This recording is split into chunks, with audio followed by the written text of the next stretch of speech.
Hello and welcome back to F1 Every Week. My name is Ben Weddle and today I'm going to be reviewing and analysing round 10 of the 2022 Formula 1 World Championship, the British Grand Prix.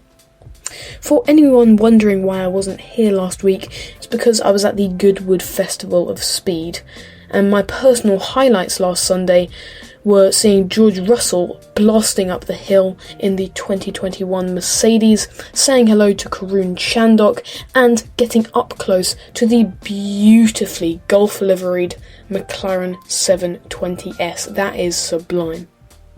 Silverstone is where Formula 1 first began, all the way back in 1950. Alfa Romeo's Giuseppe Farina taking F1's first Grand Prix, and it has been on the calendar ever since. Aintree, Brands Hatch and of course Silverstone have played host to the race in the past, which has seen some of the most iconic moments in all of motorsport, such as Lewis Hamilton's commanding victory in the wet in 2008, the mass track invasion in 1992 after Nigel Mansell took his fourth and final British Grand Prix victory on his way to winning the championship of that year, and of course the huge coming together between Max Verstappen and Lewis Hamilton at Copse last year. Despite that behemoth of a crash, Lewis came home to take his 8th British Grand Prix victory in 2021, the most victories in the country, ahead of Jim Clark and Alain Prost, who were tied at 5. You can listen to the podcast on the streaming platform of your choice, including Spotify, Apple Podcasts and YouTube, all of which are linked below. Now, without further ado, let's get into episode 63. Firstly, let's take a look at some news points coming into the weekend. Some pretty disturbing news hit Formula 1 on Wednesday, as three-time F1 World Champion Nelson Piquet was revealed to have used a racial slur while describing fellow World Champion Lewis Hamilton during an interview last November. The epithet used, as described by a number of news outlets, translates loosely from Piquet's native Portuguese to the M-word. Piquet has since apologised for the use of this vile slur, but insists that he never meant to offend.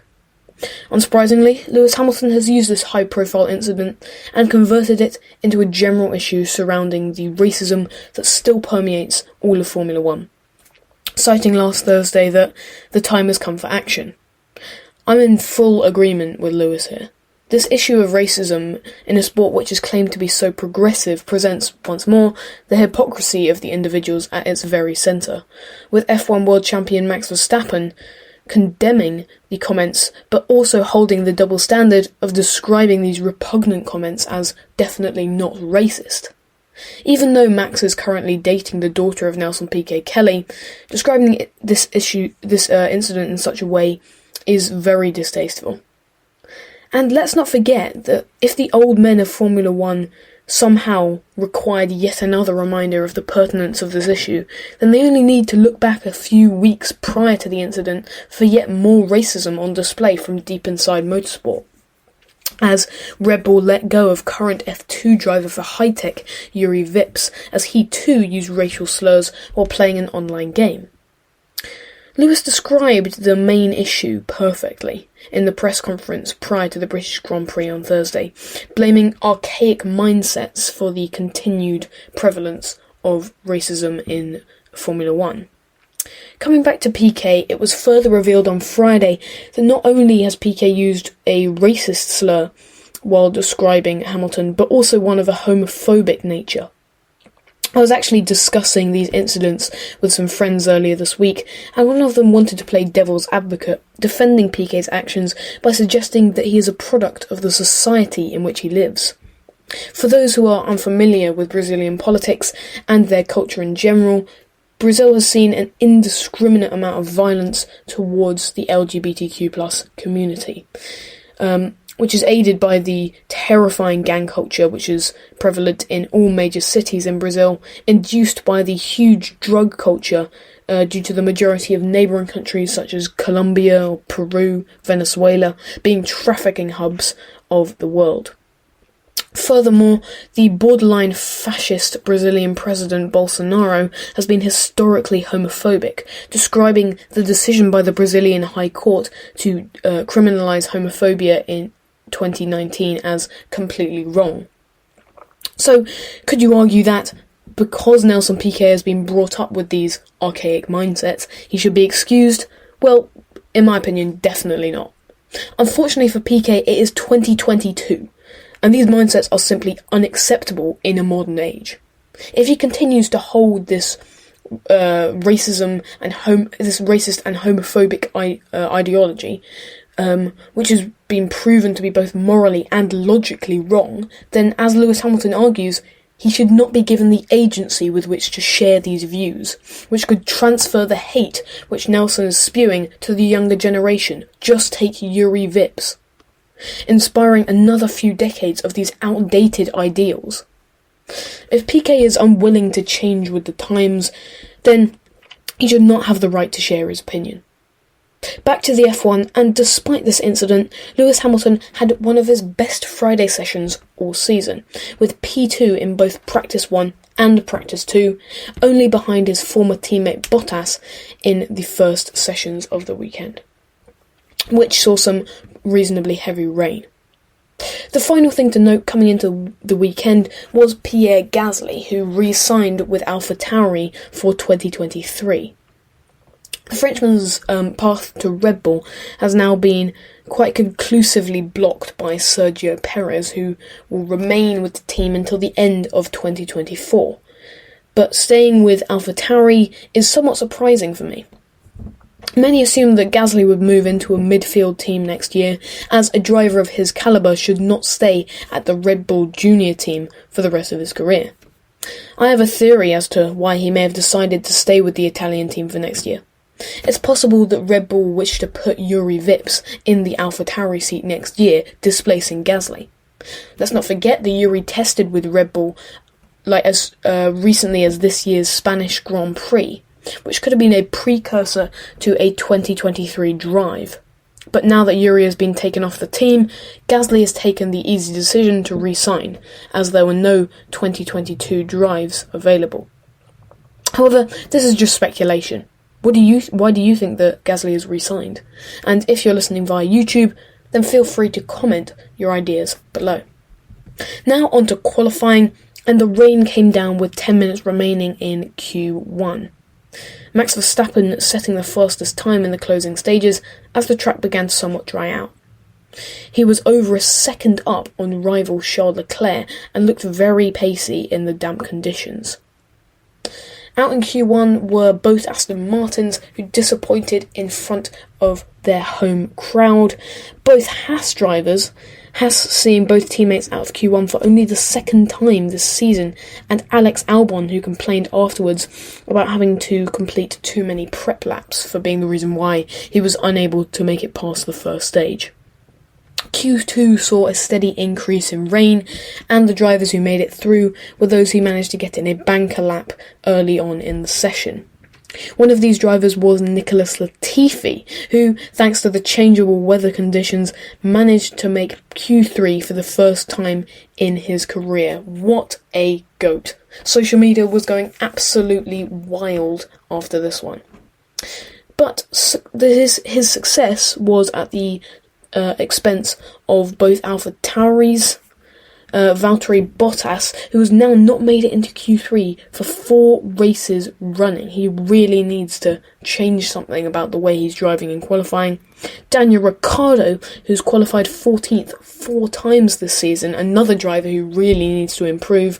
And Esteban Ocon, who took his worst qualifying since Miami, in which he could not compete due to a crash in FP3. Finally, on to Q3, and it was Carlos Sainz who would take his first pole position of his career. Max Verstappen had led most of the way in the final session, the Red Bull looking strong as ever in qualifying, despite spinning early on at Stowe, but Carlos Sainz flew completely under the radar this weekend, snatching the pole on the final run of the day, seeming completely shocked as he crossed the line, exclaiming, "I did terrible out there." Clearly, not terrible at all. Smooth operator has most certainly returned. But Max Verstappen was still able to hold off Charles Leclerc for P2, with Sergio Perez 0.3 back off the top few. Lewis Hamilton was in P5, the first time that he's not been in the top 3 at the British Grand Prix qualifying since 2014, with Norris following on behind, the Brit never having qualified outside the top 10 at his home race.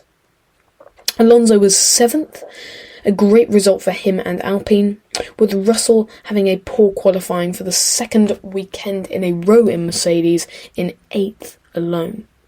Zhou Guanyu and Nicholas Latifi, who took his best qualifying ever, rounded out the top 10. Now for my driver of qualifying, and we all know who it's going to be, Nicholas Gotefe. The Canadian had a torrid time, has had a torrid time so far this season, and frankly, his entire F1 career has been a long string of disappointments, having been confidently dispatched by George Russell in his years at Williams, and this has been combined with talk about Oscar Piastri possibly replacing him in his Williams seat for 2023, as well as being run around in circles by Alex Albon so far this year as well, and all of this pressure is sure to have taken its toll on the still reasonably young driver, let's not forget.